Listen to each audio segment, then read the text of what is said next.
My name is Eric Tabor. I work for I did work for a U.S. aerospace company on different projects. I have a security clearance for the past 13 years. Everything that I've worked on and seen is not anywhere close to the same level of technology as the Tic Tac, for example, or other things that have been cited that are quite exotic and can move in ways that defy physics. Some of the things I've worked on I cannot and will never talk about. As a patriotic American, I would never divulge classified information. And you have some direct experience of this with your family. Tell me a little bit more about that. I moved to the West Coast in 2012. No family west of the Mississippi.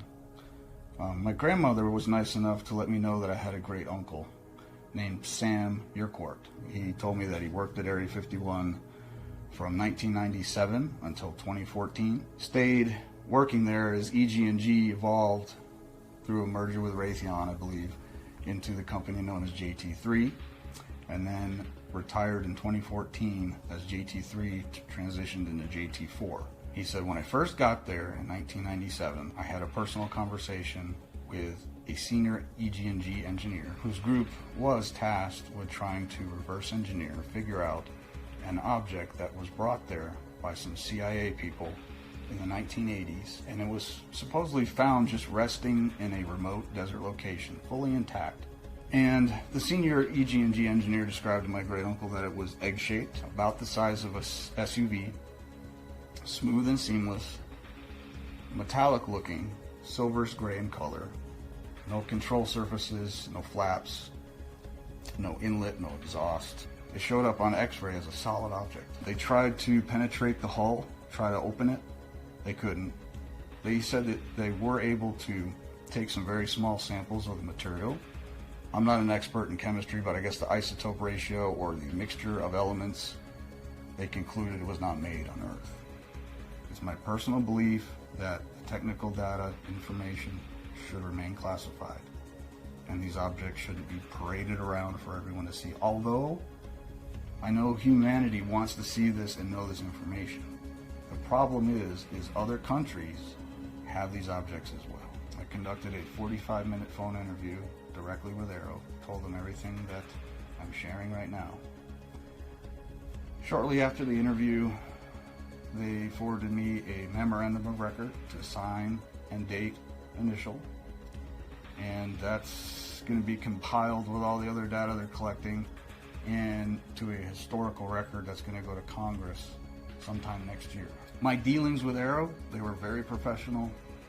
They were very interested in what I had to say. They never said, don't talk about this.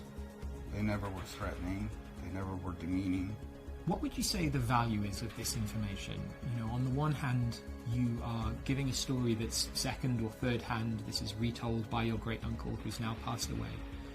On the other hand, this could give us a very interesting lead to potential alien craft that's hidden at Area 51. I think the public wants answers, and they want answers from Aero now, but there's a lot of people contacting them, like I have, and they're trying to get not just some data, but as much as they can, compile it, and give it to Congress for them to disseminate.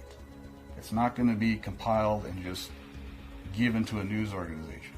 So people, I think, need a little more patience.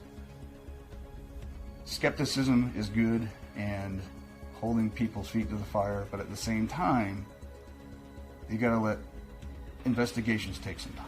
Disclosure has to be done carefully. It has to be done carefully. We don't want our enemies to know everything that we've got. Do you have a message for any other potential whistleblowers or people with information about potential crash retrievals or UFOs?